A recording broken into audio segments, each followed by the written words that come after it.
बहुत रोई है जनता उत्तर प्रदेश की इन 10 सालों में। भिखारी बना दिया, 5 किलो का राशन दे करके छाती पीटा, रुलाया है बनारस को भाजपाइयों ने, मौत के घाट उतारा है भाजपाई, गला दाब रहा है बनारस का। दाल मंडी पे बुलडोजर चलाना कि बनारस के कलेजे बुलडोजर चलाना। सड़कों का चौड़ीकरण सुने थे, गली का चौड़ीकरण नहीं सुने थे। मर जाएंगे लेकिन बनारस को जलने नहीं देंगे। हर हर महादेव के जगह जो हर हर मोदी का नारा हम लोगों ने लगाया था, उसका पाप झेल रहे हैं। नरेंद्र मोदी तोड़ने फोड़ने और बर्बाद करने के प्रतीक हो गए। हमने पाप किया था नरेंद्र मोदी को वोट करके बनारस में।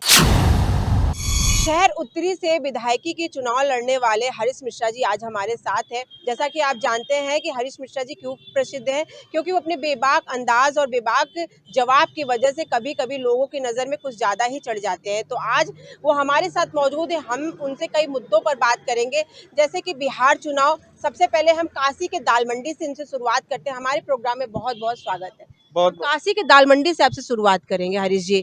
काशी के दाल मंडी में जो हो रहा है वो सही हो रहा है? नहीं, वो एकदम गुनाह हो रहा है। बनारस के ऊपर एक जुल्म हो रहा है। देखिए, अगर गलियों का शहर बनारस है तो बनारस का राजकुमार है दाल मंडी। अगर दुल्हा बनारस है तो सबल्ला हमारा दाल मंडी है। और इस जोड़ी को तोड़ रही है और उस राजकुमार की हत्या करना चाहती है मोदी सरकार और भारतीय जनता पार्टी के लोग।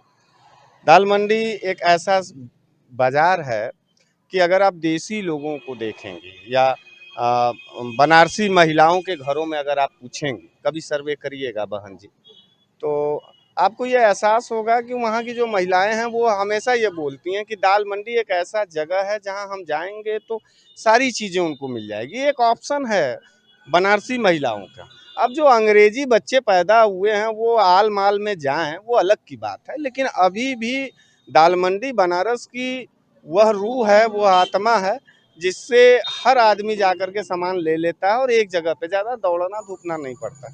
दाल मंडी टूट जाएगा तो काफ़ी तकलीफ होगी बनारस को और बनारसियों को, इसलिए ये गलत है। लेकिन बीजेपी ये कहना है विकास के लिए ये करना बहुत जरूरी है। विकास के लिए नहीं, किसी एक धर्म को यानी मुसलमान को ठेस पहुंचाना, रुलाना, उनको बर्बाद करना। आप कैसे कह सकते हो? उसमें तो 30% हिंदू भी है। भारतीय जनता पार्टी का एजेंडा है और आप कह रही हैं कि 30% हिंदू हैं, तो इन मुसलमानों का दमन का पहला जो चक्र होता है वो हिंदुओं के ही सीने में खंजर घोंपा जाता है। मुसलमान तो सिर्फ दिखाया जा रहा है भारतीय जनता पार्टी में कि हम दमन कर रहे हैं, बुलडोजर चला रहे हैं, तोड़ रहे हैं, बर्बाद कर रहे हैं, लेकिन असली टारगेट भारतीय जनता पार्टी का सदैव से हिंदू रहा है। हिंदू भारतीय जनता पार्टी के सरकार में सबसे ज़्यादा मारा गया, हिंदू सबसे ज़्यादा जलील होता है भाजपा के सरकार में, हिंदू सबसे ज़्यादा दलिद्रता के कागार पर अगर पहुंचता है तो भारतीय जनता पार्टी में। माने हिंदू विरोधी भारतीय जनता पार्टी, ये शब्द एकदम एग्जैक्ट है, एकदम सही। आपने पिछले दिनों देखा कि इमरान बबलू, जो कि उस दौरान उनके ऊपर आरोप लगे कि वो जो कार्य हो रहा है वहां पे बाधा डाल रहे हैं, इस चक्कर में उन्हें जेल भेजा गया, क्या कहेंगे? नहीं, यहाँ के जो प्रशासन के लोग हैं अब इनके ऊपर भी कार्रवाई करने की ज़रूरत है। जगह हमारी है, ज़मीन हमारी है, बनारस हमारा है, हम यहाँ के पैदाइश। वो बाहरी अधिकारी लोग हैं जो दूसरे शहर में पैदा होते हैं, दूसरे शहर में पढ़ते हैं और शासन हमारे ऊपर करते हैं। ठीक है, ये कानून व्यवस्था, हम उनको अपना अधिकारी मानते हैं, लेकिन ये अधिकारी अब मनबड़ हो चुके हैं और ये सीधे सीधे बनारसियों को जलील कर रहे हैं। हमारे ही शहर में बनारसी जलील हो रहा है, हमारे ही शहर में बनारसियों को गाली दिया जा रहा है, हमारे ही शहर में बनारसी को ही बनारस के शहर के अंदर घर तोड़ा जा रहा है। एक बात मैं पूछना चाहता हूँ बहन, अवैध हो चाहे अवैध हो, घर किसी का टूटता है, किसी का रोजगार जाता है तो वो आदमी तड़पता है, रोता है, चिल्लाता है। क्या उसको इतना भी अधिकार नहीं है कि वो अपने अधिकारी से चिल्ला के ये पूछ पावे कि आप मानक के खिलाफ काम कर रहे हैं? भारतीय जनता पार्टी के इशारे पे जो भी अधिकारी यहाँ बनारस में पोस्टेड है, मैं उनसे निवेदन करना चाहता हूँ कि आप कानून व्यवस्था चलाइए, तोड़िए फोड़िए, जो मन सो करिए, लेकिन बनारसियों को गाली मत दीजिए, बनारसियों को अपराधी मत बनाइए। नहीं तो जिस दिन बनारस मूड बना लेगा उस दिन आप जैसे अधिकारियों को कहीं जगह नहीं मिलेगी। हम अदालत में भी लड़ेंगे और सड़कों पे भी लड़ेंगे। अब तो बनारस शायद नेतृत्व विहीन हो गया है या फिर बनारस डरता हुआ शहर हो गया। मैं जिस चीज़ की तस्वीर पेश करता हूँ आप लोगों के माध्यम से, मैं वो लड़ता बनारस का तस्वीर पेश करता हूँ, मैं बोलता बनारस का तस्वीर ऐसा पेश। क्यों हो गया? ऐसा निजी स्वार्थ के कारण हो गया।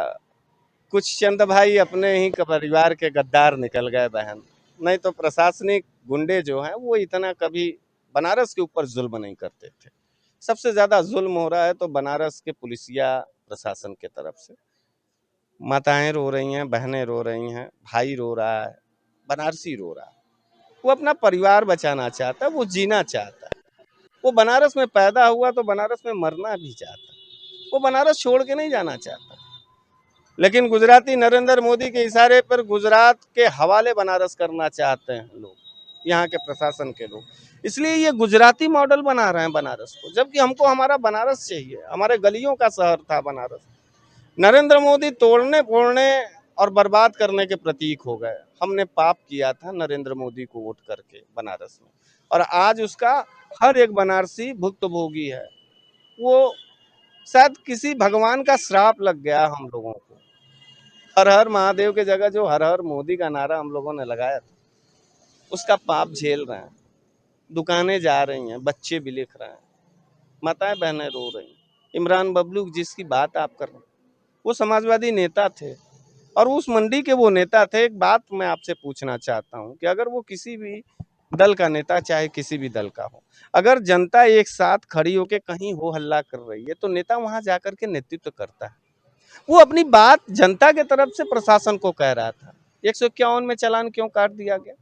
151 को राजनीतिक हथियार और प्रशासनिक वार बना दिया गया।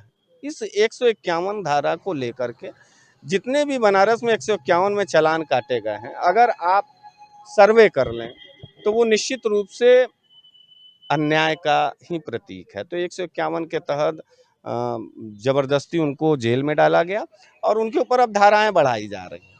हम दाल मंडी में क्या है कि वहाँ के महिला पुरुष कह रहे हैं कि दाल मंडी गली है, इसका चौड़ीकरण कोई जरूरी है नहीं, लेकिन फिर भी वहाँ रजिस्ट्री हो रही है। निश्चित रूप से ये बात समझ में नहीं आ रही है। देखिए, ये जहां हम लोग बात कर रहे हैं, ये बनारस का मुख्य रोड है। 28 से 30 फीट का ये रोड है, इसको चौड़ीकरण करना चाहिए। सड़कों का चौड़ीकरण सुने थे, गली का चौड़ीकरण नहीं सुने थे। और गली को जिस दिन बनारस में चौड़ीकरण आप शुरू करेंगे तो बनारस गलियों का शहर नहीं रह जाएगा। तो हम तो बड़ी दुविधा में हैं। हम तो तड़प भी रहे हैं और रो भी नहीं पा रहे हैं। हमने भारतीय जनता पार्टी को, बनारस ने भारतीय जनता पार्टी को वोट करके अपने मौत को बुलावा किया। भगवान न करे दोबारा कभी भारतीय जनता पार्टी की सरकार उत्तर प्रदेश में आवे, जिससे माताएं बहनें रोए, भाई रोए, बनारसी रोए। देखिए सरकार क्या है कि अब एसआईआर करा रही है, उसमें काफी एक्टिव भी है, लेकिन विपक्ष इतना एक्टिव नजर नहीं आ रहा है। क्यों? नहीं नहीं, आपको शायद जानकारी नहीं है। बूथों पे आप चलेंगे तो समाजवादी पार्टी और बसपा के साथी और कांग्रेस के साथी दिख जाए। बड़े निश्चिंतता के साथ अगर कोई बैठा है घर पर एसआईआर के मामले में तो वो भारतीय जनता पार्टी। ये बात नहीं समझ में आ रही। आपको हम बता दें कि एसआईआर में एक जबरदस्ती का सीएए और एनआरसी का प्रावधान लागू करने का एक छुपा रहस्य है। हम आपके माध्यम से बनारस की जनता को बताना चाहते हैं कि ये अंतिम मौका है। अगर आप अपना एसआईआर नहीं कराते हैं तो शायद आपकी नागरिकता चली जाएगी। ये वोट देने भर का मामला नहीं है एसआईआर, ये आपकी नागरिकता है। ये आपको देश से, आपकी मिट्टी से आपको बाहर फेंकने की साजिश है। और खास कर कहेंगे एसआईआर के इस फॉर्मेट को लेकर के? नहीं, एसआईआर के इस फॉर्मेट को लेकर के हम पूरी तरीके से वोट कटवा राजनीति का एंगल देना चाहते हैं। भारतीय जनता पार्टी बुरी तरीके से डरी हुई है। उसके जो भ्रष्टाचार हैं, उसके जो पूरी तरीके का गुंडागर्दी है, उससे वो घबराई हुई है और वो जनता को प्रेशर में लेना चाहती है और डरवा करके वोट लेना चाहती है। जो लोग वोट नहीं देना चाहते, जो लोग बागी हैं, जो लोग बगावत हैं, जो सरकार से सवाल पूछना चाहते हैं, या विपक्षी दल के जो लोग हैं जिनसे डरती है भाजपा, उनका नाम काट के उनकी ताकत को कम करना चाहती है और जबरदस्ती सत्ता पर बैठना चाहती है। तो वोट चोरी का एक बड़ा आयाम है एसआईआर। जबकि हालांकि वो पिछली बार भी कई बार हर 20 साल के बाद होता रहता है, ये प्रक्रिया है। लेकिन अब की बार का जो बीएलओस की मौत हो रही है, जो प्रेशर्स में लोग आत्महत्या कर रहे हैं, ये बात बताया जा रहा है कि 2 से ढाई करोड़ मतदाता काटे जाएंगे उत्तर प्रदेश में। नंबर 1 पे मुसलमान, नंबर 2 पर और यादव, और नंबर 3 पर विपक्षी दल के वो नेता। ये ऐसा क्यों करने की साजिश हो रही है? वो डर रही है, वो हार जाएगी भाजपा। भाजपा हार जाएगी अब की बार, इसलिए वो डर रही है, इसलिए वो चोरी करके जीतना चाहती है बहन। क्योंकि लोगों के आंखों में आंसू दिया है, सिर्फ लोगों को तड़प दिया है, लोगों को रुलाया है भाजपा। और आहें कभी भी बर्बाद कर सकती हैं भाजपा को। तानाशाही का जो बुखार चढ़ा है भारतीय जनता पार्टी को, योगी बाबा को और नरेंद्र मोदी को, शायद उनको सत्ता का अहंकार है, इसलिए उनको दर्द नहीं दिखाई दे रहा, उनको तड़प नहीं दिखाई दे रहा। हम इसका विरोध करते हैं बहन, और हम बनारसी हैं, इसलिए झुकेंगे नहीं, रुकेंगे नहीं और गूंगे नहीं हो सकते। दाल मंडी में पिछले दिनों महिलाएं भी धरने पर बैठ गई थी। इस मामले को लेकर के प्रशासन के द्वारा 30 लोगों पर मुकदमे दर्ज किए गए, क्या कहेंगे आप? मुकदमे ही तो मिल रहे हैं बहन। या तो 5 किलो राशन मिल रहा है, या तो मुकदमा मिल रहा है। बहन बेटियों की सुरक्षा के नाम पर, उनको धर्म के नाम पर अलग दिखाया जा रहा है। भारतीय जनता पार्टी के नेताओं की भाषा कभी सुनिएगा। ये गंगा जमनी तहजीब थी, इसका नाम बनारस था, बना हुआ रस था। हम कभी भी आपस में लड़े नहीं बनारस में, लेकिन भाजपा जब से आई है तब से नए नए लड़के, बुरा मत मानिएगा तो एक नया शब्द है, बनारसी शब्द है। ये जो नए लवंडे हैं ना भाजपा के, इनको ज्यादा चुल पड़ी हुई है, इनको ज्यादा कीड़ी काटती है हिंदू मुसलमान, और इन्हीं बेवकूफ़ों का सहारा लेकर के ये बनारस को जलाना चाहते हैं। हम आपसे रिक्वेस्ट करते हैं और इस बात का भी दस्तक देंगे, मर जाएंगे लेकिन बनारस को जलने नहीं देंगे। तोड़ दो दाल मंडी, कोई दिक्कत नहीं, लेकिन हजारों जो हिंदू बेरोजगार होगा।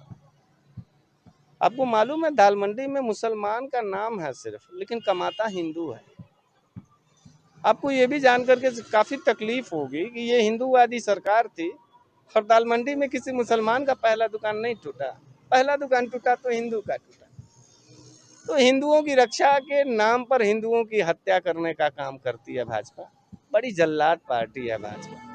दाल मंडी को लेकर के देखिए, पूर्व मुख्यमंत्री अखिलेश यादव जी की भी प्रतिक्रिया आ गई और चंदौली सांसद की भी प्रतिक्रिया आ गई। इसको लेकर के उन्होंने दाल मंडी आने की कोशिश तो की थी वीरेंद्र जी, लेकिन कोई पहुंचा नहीं। क्या कहेंगे, दाल मंडी में राजनीति शुरू हो गई?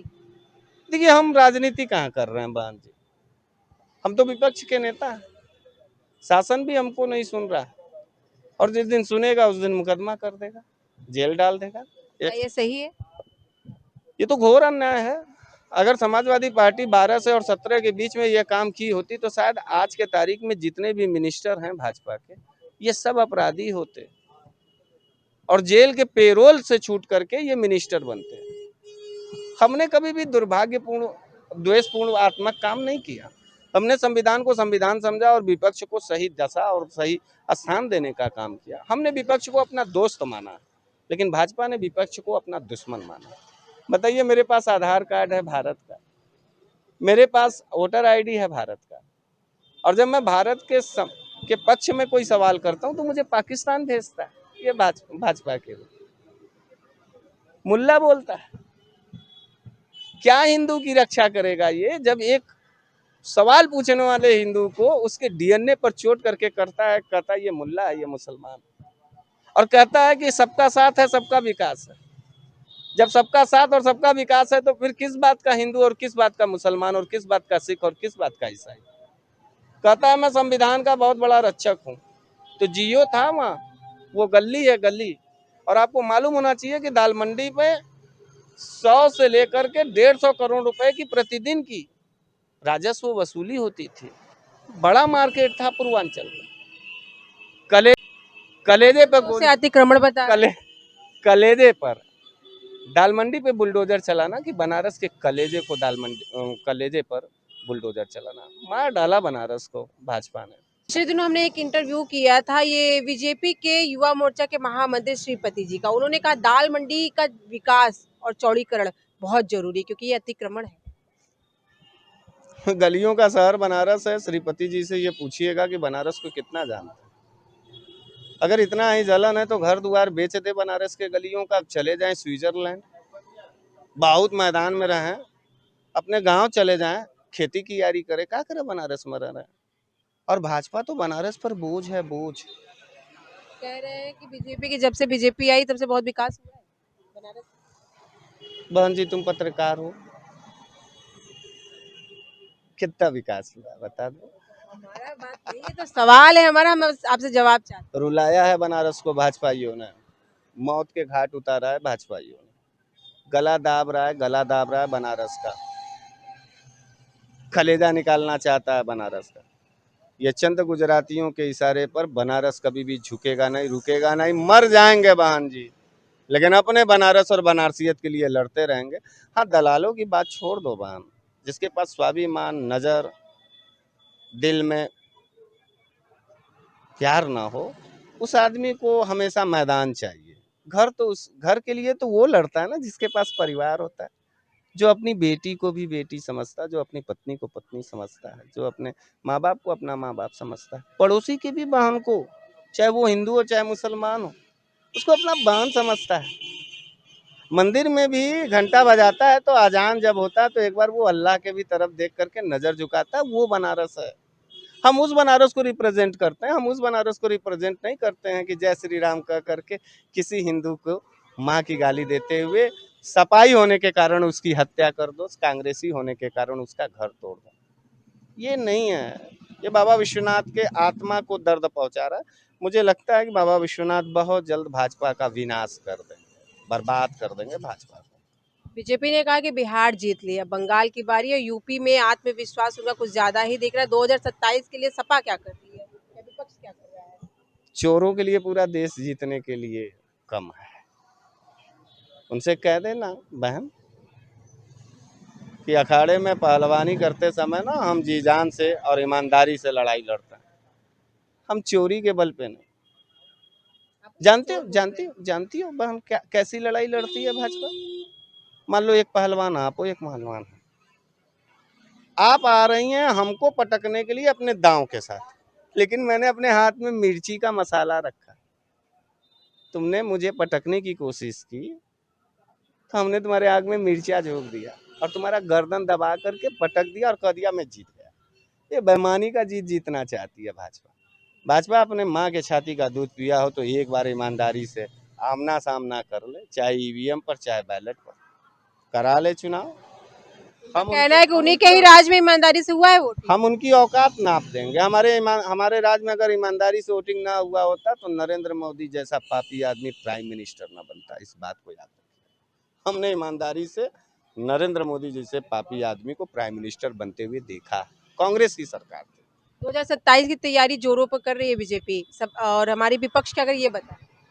हमारी विपक्ष ईमानदारी से अपना एसआईआर करा रही है, वोट बढ़वा रही है और लोगों के बीच में जा रही है। और अब की बार विपक्ष को समझाने की जरूरत नहीं है, जनता समझ रही है। बहुत रोई है जनता उत्तर प्रदेश की इन 10 सालों में।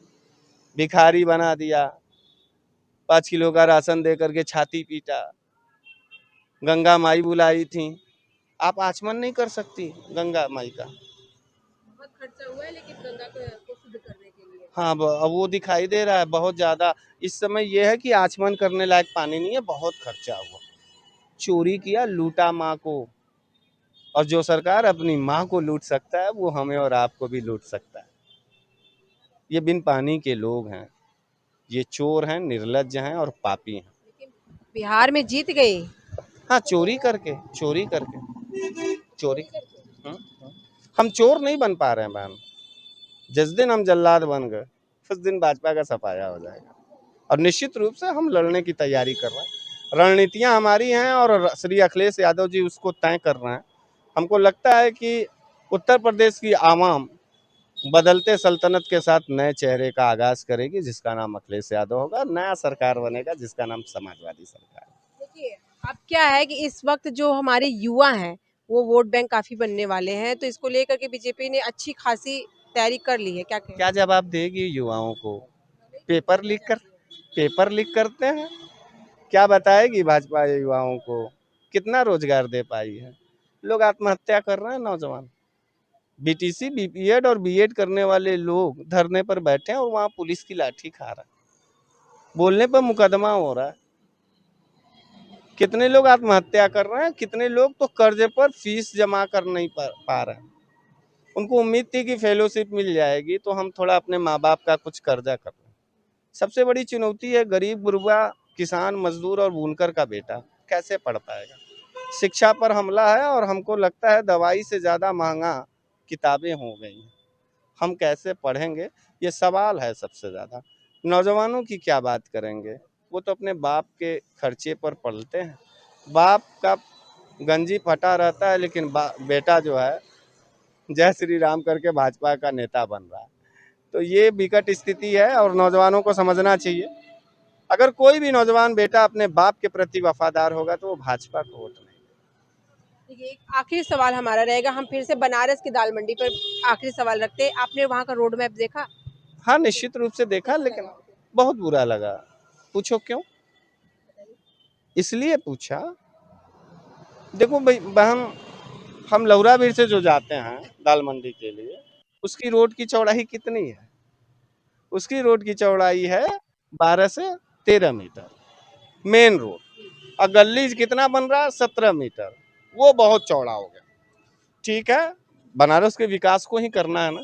बनारस तो हर जगह टूटा है, तमाम बनारसी बहुत रोए और बिलखे हैं, लेकिन उसका रोड मैप हम ये कहना चाहते हैं कि अगर वास्तविक रूप से वो काशी विश्वनाथ धाम पर ले जाना चाहते हैं तो दाल मंडी तो तोड़ दिया 17 मीटर, लेकिन जब उस पार निकलेंगे चौक पर तो वो 12 मीटर है। उसको भी चौड़ा करो, और उस पार भी जाने के लिए गंगा जी पर, उसी के ठीक सामने गंगा जी तक जाने के लिए उसको भी 17 मीटर तोड़ो। बहन जानती हो, भारतीय जनता पार्टी नहीं तोड़ेगी, क्योंकि वहाँ गुजराती लोग रहते हैं और हम बनारसियों को मार खाना है, हम बनारसियों को मुकदमा झेलना है, हम बनारसियों को जेल जाना है, हम बनारसियों को रोना है, लेकिन गुजराती नहीं। ये जो बड़े बड़े बिल्डिंग बन रहा है ना, इसमें गुजराती आके रह रहा है। आप सीधे धर्म को खींच रहे हैं। हम लोग अपने ही शहर में नौकर बनते चले जा रहे हैं, और हमारे शहर का जो मालिक है वो गुजराती बनता चला जा रहा है। हमारा जो बनारसी भाई है वो 10,000 रुपए पे पानी देता है गुजरातियों के गद्दी पर, वो साड़ी दिखाता है, उसको छुट्टियां भी नहीं मिलती, वो सामाजिक भी नहीं हो सकता। तोड़ना है तो दाल मंडी, इधर भी सकरा है मुख्य रोड, उधर भी सकरा है मुख्य रोड, खाली गली चौड़ा हो गया, उससे क्या हो जाएगा? तो आप चौड़ा करिए ना, लीजिए, हिंदुओं का भी लीजिए। मुसलमान ही देगा क्या बनारस में अपनी कुर्बानी बाबा विश्वनाथ के लिए? हिंदू भी दे दो अपनी जगह जमीनें, ले लो भाजपाइयों से बहन, पूछो कितना देते हैं अपना अपना जगह, नहीं टूटेगा। जबकि वहां से अगर 17 मीटर गंगा जी तक जाएंगे तो बगल में मणकड़का घाट है। हम लोगों के घर की जो मिट्टियां होती हैं वो दाल मंडी के गली से ही जाती, तो हम सीधे मणकड़का घाट भी पहुंच जाएंगे, सिंधिया घाट भी पहुंच जाएंगे, माँ संकटा के पास भी पहुंच जाएंगे। देवी सबसे बड़ी देवी उपासक है, तो वो नहीं करेगा। यहाँ सिद्धगिरी बाग से चौड़ी करना चाहिए। एक चीज और रहेगा कि दाल मंडी का क्या है कि लोग पहले कोई और दूसरा रास्ता, क्या दूसरा रास्ता हो सकता है? नहीं, कोदोई चौकी था, ये रथ यात्रा का मुख्य मार्ग था, बनाओ इसको 40 फीट, तोड़ो। वहाँ जो है गुजरातियों का शोरूम है, वो नहीं टूटेगा। हमारे ही घर में हमको बेदखल करने की साजिश है, और यह गद्दारी का काम भाजपा कर रही है। चुनाव में आप कमबैक कर रहे हैं 2027? श्योर करेंगे, लड़ने के सिवा बहन अब हमारे हाथ में कुछ नहीं। हम नहीं लड़े, हम नहीं लड़ेंगे तो हमारा परिवार, हमारा बनारस बर्बाद हो जाएगा। हमारे बच्चों को कौन पढ़ाएगा, कौन राशन देगा? ये भाजपा वाले 5 किलो राशन दे करके ताउम्र हमारे बच्चे को गरीब महसूस कराएंगे। ये बताते हैं कि तुम मेरा राशन खाओ, तुम मेरे गुलाम हो। हम बनारस को इस अवस्था में नहीं छोड़ेंगे, मर जाएंगे या फिर मार देंगे, लड़ाई बराबर होगी। बहुत बहुत धन्यवाद। देखिए, आज हमारे साथ मौजूद है हरीश मिश्रा जी, जिन्होंने अपने बेबाक जवाब से यहाँ पर सारी चीज़ों को यहाँ प्रेजेंट किया है। दाल मंडी के मुद्दे से लेकर बिहार चुनाव और एसआईआर फॉर्म तक की हमने यहाँ पे बात की है। बहुत सारे मुद्दों पर आज हमने हरीश जी से बात की, मैं अपनी राय रखी है और सवाल खड़ा कर दिया है कि क्या बनारस पहले की तरह ही बनारस है या फिर बनारस कुछ और ही बनता जा रहा है। तो दाल मंडी और अन्य मुद्दों को लेकर के मैं दोबारा से वापस आऊंगी। तब तक के लिए देखते रहे आप रणभेरी न्यूज़। मैं सुमलता, कैमरा पर्सन अमित के साथ, धन्यवाद।